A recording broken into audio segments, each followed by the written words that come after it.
महाराष्ट्राचं मिनी काश्मीर म्हणून ओळखल्या जाणाऱ्या महाबळेश्वर पाचगणीमध्ये आज 2 तारखेपासून ते 4 तारखेपर्यंत पर्यटनाचा महामहोत्सव या ठिकाणी आयोजित करण्यात आलेला आहे.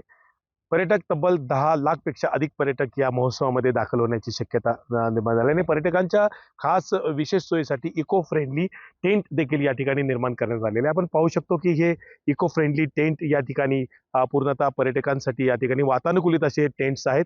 या टेंट्समध्ये देखील चांगल्या पद्धतीने इको फ्रेंडली या निसर्गाच्या सानिध्यात राहण्यासाठी पर्यटकांना जास्तीत जास्त मजा घेण्यात यावी या ठिकाणी म्हणूनच या ठिकाणी आयोजित करण्यात आले. या ठिकाणी किड झोन आहे, मुलांसाठी खेळण्यासाठी सायकलिंग आहे, वेगवेगळ्या पद्धतीचे गेम झोन देखील या ठिकाणी आयोजित करण्यात आले. इको फ्रेंडली असणारे हे टेंट या ठिकाणी पर्यटक इथल्या टेंट्समध्ये राहतील आणि एकंदरीतच महाराष्ट्र पर्यटन विभागाच्या माध्यमातूनच पूर्णतः हे पर्यावरणाला पोषक अशा पद्धतीनं या ठिकाणी हा पर्यटन महोत्सव शासनाकडून आणि MTDC कडून आयोजित करण्यात आलेला आहे. जिल्हाधिकारी संतोष देशमुख यासह संपूर्ण साताऱ्याचे पालकमंत्री शंभूराज देसाई, त्याचबरोबर उपमुख्यमंत्री एकनाथ शिंदे यांच्या विशेष प्रयत्नातून हा पर्यटन महोत्सव या ठिकाणी यशस्वी होताना दिसत आहे.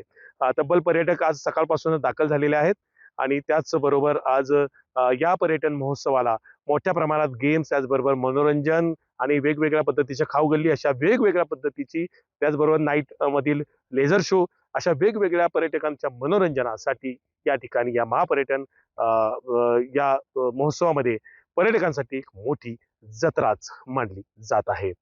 कॅमेरामन वसीमसह इम्तियाज मुजावर, लोकशाही मराठी, सातारा. लोकशाही मराठी ऐका, पहा, जागरूक रहा.